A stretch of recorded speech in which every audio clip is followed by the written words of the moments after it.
In 5 minutes, I'm going to show you what I know about pushing out stumps with either a loader tractor or a dozer without breaking your machine. Okay, here goes. Here's the bottom line.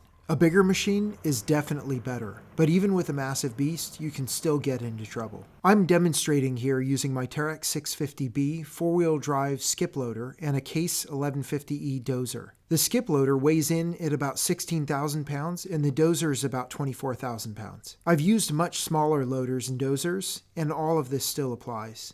Leave them tall so that you can push them as high as possible. You'll want the most leverage you can get. If you cut your trees close to the ground, you won't have much to push on and will have to resort to digging the stumps out entirely. This is the most time-consuming way. Let them rot. If you have time and the tree is a variety that won't stump sprout, staying alive, cut the tree down and let the stump rot out over a couple of years. Let the bugs do their job. Depending on your climate, you may be surprised how fast the stumps will rot out. After a year or two, you may find this stump very easy to push or pull out. Here's an example of a tree that was already dead for a couple of years when I cut it down. I was able to just grab it with a 4-in-1 bucket on the TEREX loader and rock it back and forth a few times, and then just pull it out. The roots were already spongy and rotted. It left very little crater and will be easy to clean up. Know the variety of tree and what its roots are doing. All of these stumps are gray pine. They have typically fairly strong roots and a mid-sized taproot in the middle. You can see the taproot here and compare it to the size of the stump.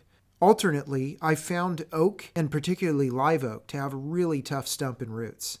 These usually take more effort below the dirt line or a really big machine. Wait for winter when the ground is wet. This will make a huge difference. Sometimes this is the only way they will come out.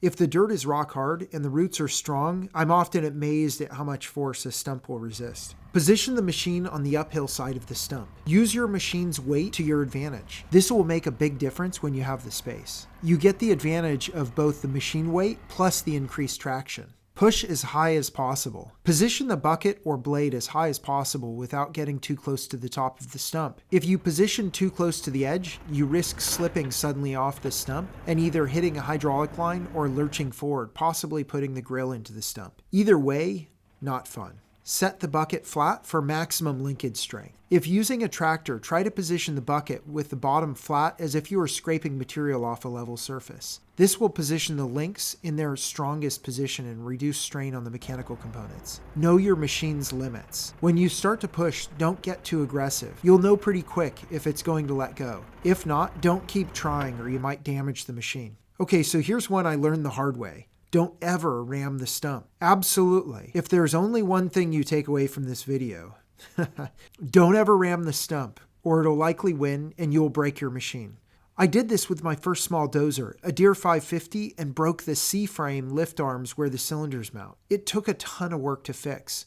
I'm thankful I did nothing to the drivetrain. Take your time. Even if it takes hours or days, it will be less time than what it takes to fix a broken machine. If necessary, dig the roots out on the uphill side of the stump. This is the same side as you are pushing on. With a tractor, you can dig directly in front of the stump. With a dozer, I found digging on the left and the right the fastest option. Once you have the roots partially cut, take another careful push at it. Sometimes I need to push some dirt in the hole in front of me as a dirt ramp to allow the machine to reach high enough on the stump for maximum leverage.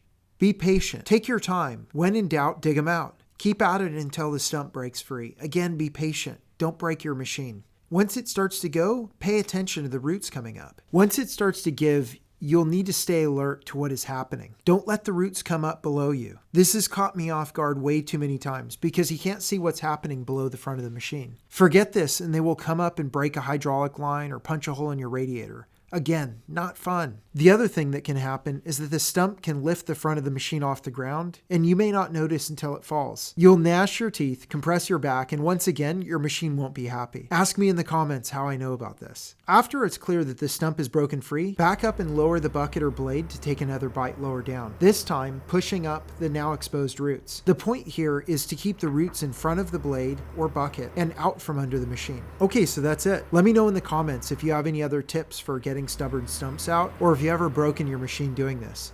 Also, if you haven't already, please hit the like button and subscribe. Again, it helps me out a ton. I appreciate you. Until next time.